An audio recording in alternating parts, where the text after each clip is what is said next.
माननीय पालकमंत्री विकासाला गती मिळाली आणि धाराशिवच्या विकासाला एक वेगळ्या प्रकारचं स्थान निर्माण झालं असे लोकप्रिय पालकमंत्री माननीय नामदार प्रतापजी सरनाईक साहेब यांना मी विनंती करतो की या ढोल वादनाच्या कार्यक्रमाप्रसंगी आपण या युवकांना शुभेच्छा द्याव्यात।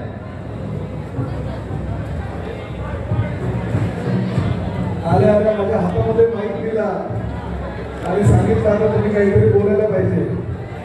खरं तर कालच्याच दिवशी मला आमचे अतिशय जवळचे मित्र त्यांना मी सांगितलं की आपल्याला कार्यक्रमाला जायचंय। मी सांगितलं धाराशिवला आल्यानंतर माझी बॉडी तुमच्या ताब्यात असेल त्यामुळे तुम्ही पुढे मला घेऊन जा। तुळजाभवानीच्या दर्शनाला गेलो होतो, आरतीला थोडासा उशीर झाला आणि त्यामुळे इथे उशीर झाला, त्याबद्दल दिलगिरी व्यक्त करतो। तुमचे आमच्या सगळ्यांचे लोकसभेचे सदस्य आणि लाडकं युवा नेतृत्व आदरणीय ओमराजे निंबाळकर या ठिकाणी उपस्थित आहेत। श्री सुधीरांना पाटील आहेत, श्री सुरज साळुंखे, विजयसिंह थोरात आहे, सोमनाथ गुरव आहे, त्यांचा उपस्थित असलेले सर्व मान्यवर आहेत। तसं बघायला गेलं तर ही 2 तासाची परंपरा आणि हे 7वं वर्ष। गेल्या 7 वर्षापासून आपण आपली परंपरा या ठिकाणी धाराशिवमध्ये वेगवेगळ्या भागामध्ये जाऊन जतन करण्याचं किंवा आपली संस्कृती जतन करण्याचं काम करतो। गाव आहे आम्ही सांगतो काय बोलतो, तुम्ही चुकायला लागला गाव असू द्या। आणि माझं तर असं म्हणणं आहे की दरवर्षी मला बोलवा आणि 25व्या वर्षावर उत्साह साजरा करा, कारण ही आपली कलाकारांची सर्वसामान्यांची मराठमोळी संस्कृती आहे आणि मराठमोळी संस्कृती जी आहे ते जतन करण्याचं काम तुम्ही तरुण करताय, त्याचा मला आनंद आहे। आणि त्यामुळे आता तुम्ही तुमचे सर्व परिवारातील सदस्य हे संस्कृती पुढे जाऊन नेण्याचं काम जे करतायत त्यामुळे तुमचं कौतुक आहे। खरं तर 2 ताशा पथकाला आठवण तुम्हाला आम्हाला सगळ्यांना येते जेव्हा एखाद्या काही कार्यक्रम असतात, 26 जानेवारी असतात, गणेशोत्सव असतात, नवरात्र असतात, दहीहंडी असतात, त्यावेळेस आठवण येते।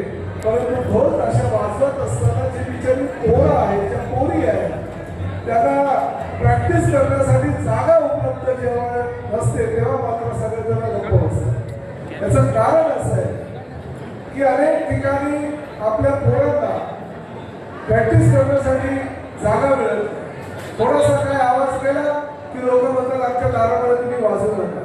त्याच लोकांना जेव्हा काही उत्सव असतात तेव्हा त्यांच्या दारामध्ये हीच मंडळी पाहिजे असते, परंतु प्रॅक्टिस करत असताना मात्र त्यांना विरोध करत असतात। हे योग्य नव्हे। ही आपली जी शिवकालीन परंपरा आहे ती कायम ठेवण्याचं काम जर हे तरुण तरुणी करत असेल तर त्यांना सहकार्य करणं ही काळाची गरज आहे, नाही तर आपली संस्कृती लोप पावेल। त्यामुळे परत एकदा सगळ्या आपल्या तरुण मित्रांना मनापासून शुभेच्छा देतो। प्रामुख्यानं मुली मोठ्या प्रमाणामध्ये सहभागी होत असताना आनंद वाटतो की आपल्या मराठमोळ्या संस्कारामध्ये मुली सुद्धा तेवढी मोठ्या प्रमाणात सामील होतात।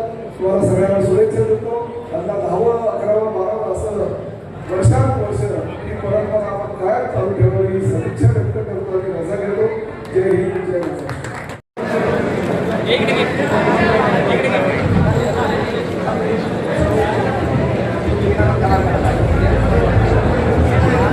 माननीय सूरज महाराज साळुंखे यांचा सत्कार करण्यासाठी मी विनंती करतो।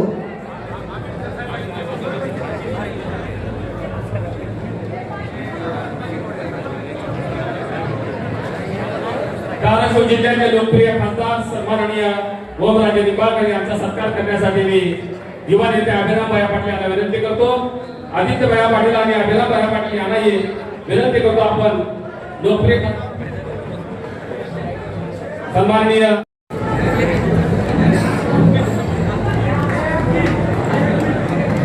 माननीय भगवानजी देवकते साहेब यांचा सत्कार करण्यासाठी मी युवा नेते अभिराम भाया पाटील यांना विनंती करतो की माननीय देवकते साहेबांचा आपण या ठिकाणी सत्कार करावा। मी